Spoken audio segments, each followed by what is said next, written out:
I want to welcome here Dr. A.V. Ramarao, another highly respected guru for me also. I want to just mention one point. There is an award instituted by Institution of Chemical Engineers UK, Sharma Lifetime Achievement Award, and an endowment has been created for this particular award, and major contribution has been made by A.V. Ramarao for this purpose. So our next speaker is Dr. Bhavani Janakiraman.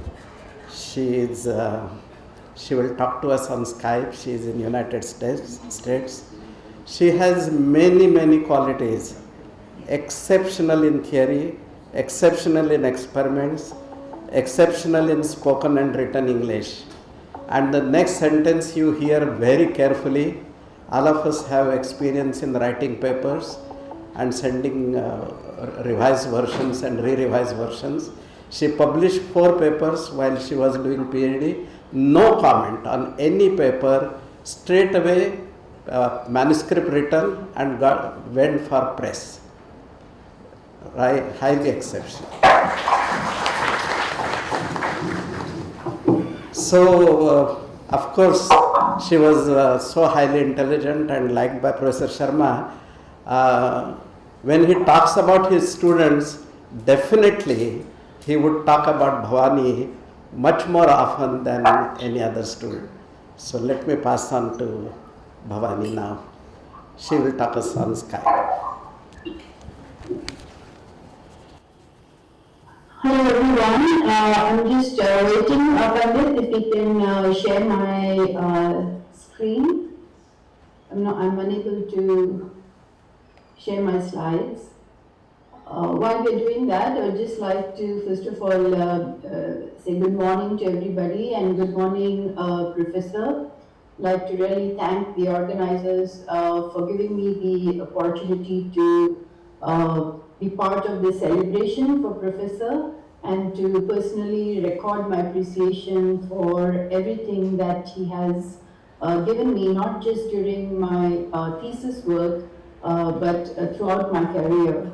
His constant support, encouragement and mentoring has really been a big part of it. So I'd just like to share a few of my thoughts. Pandit, I'm unable to share my slides. I don't know if you want to control it from your end or.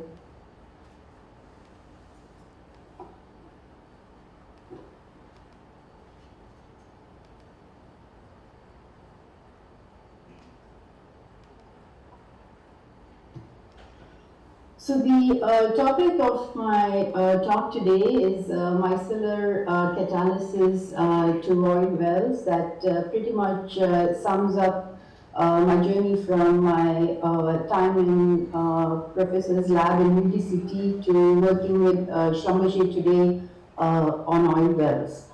So my years in UDCT, my PhD thesis, the next slide please. So in 81 to 84, my PhD thesis work was basically multi-phase reaction enhancement using micellar catalysis, carbon particles, and hydrotropes. And subsequent to that, I joined Herdelia Chemicals. Interestingly enough, it was in the process engineering department, not the R&D department. My role was to simulate their processes and optimize the control parameters, and it really was a very good experience, a very good exposure to plant size processes and the constraints you have in the plants, and to see to be able to model these and to implement some of the results and actually see the change coming out of that, that was a very rewarding experience. Subsequent to that, I moved to the US, and as part of my postdoc work, I was mainly working on membrane separations and extractions using hydrophilic and hydrophobic membranes. And then in 1995, I joined Schlumberger. That's an oil field service company that provides services for many of the large oil companies. And I did several roles here. While in research, I worked in petrophysics, in reservoir modeling and optimization, and also developing chemical sensors for some of our logging tools. And I've also managed an engineering and manufacturing facility, as well as done a few strategy roles. So if you look at my career after I left UDCT, I did not really do exactly the same work that I did while I was in UDCT. But there were a few things that I really learned during my time there that I would like to talk about. So really my story starts in 1980 when I was still in my final year of my undergrad course. And one day, professor stopped me in the hallway to ask me what I was proposing to do after my graduation. So I very confidently told him that I'm planning to start working at a petrochemical company where I had an offer. I had enjoyed my summer internship there, and I was looking forward to going back and applying what I'd learned. So he actually took me into his office and told me that if I did that, he would pretty much guarantee that I'm going to get bored within the year. And he asked me to seriously consider doing a PhD, and asked me to talk to a few of the students in UDCT who were working on their PhD at that time. So I was pretty sure that that wasn't going to change my mind, but nevertheless I went ahead and spoke to a few students, and lo and behold, within a few days I had done a total U-turn, and I was really now getting excited to start my PhD there, and I signed up for the PhD program in UDCT. So that talk really changed my career path at that time.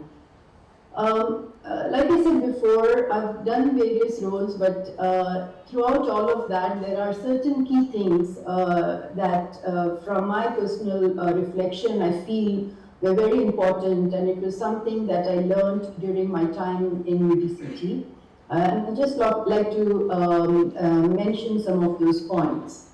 So the first one is what I call back of the envelope calculations. Anybody who has sat in professors' lecture or hear and talk, or even just in casual conversations, he's always mentioning or throwing about numbers of KLs and interfacial areas and rate constants, and for any process is able to predict at a high level how that system is going to behave.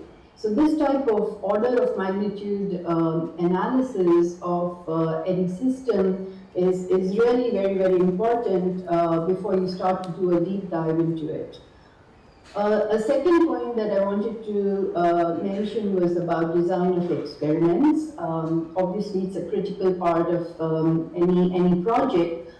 But one of the things I wanted to mention was, if I look back at the time I was in UDCT, the equipment we had was fairly simple. We had a lot of different types of reactors, many different kinds of impellers, but we really used these simple equipment in a very clever way to extract out the information we wanted. We were able to plan our experiments, to identify, to control the controlling steps and take out the information we wanted about the KL and the A's and the K1. So that was a very valuable training we had in terms of design of experiments.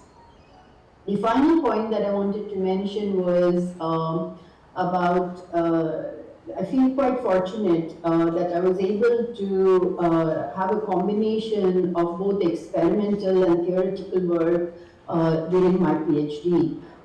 By doing experimental work, you really get a feel for the process. You get a sense of the how accurately you're able to measure the various parameters, the error bars around that, and that feeds into your modeling work where it calibrates the depth of modeling that you should do. And so this is again a very, very useful feature that I've continued to try to use in a lot of my subsequent projects. Now, my years in PhD, my years in UDCT concluded with what I have listed there as the tea ceremony.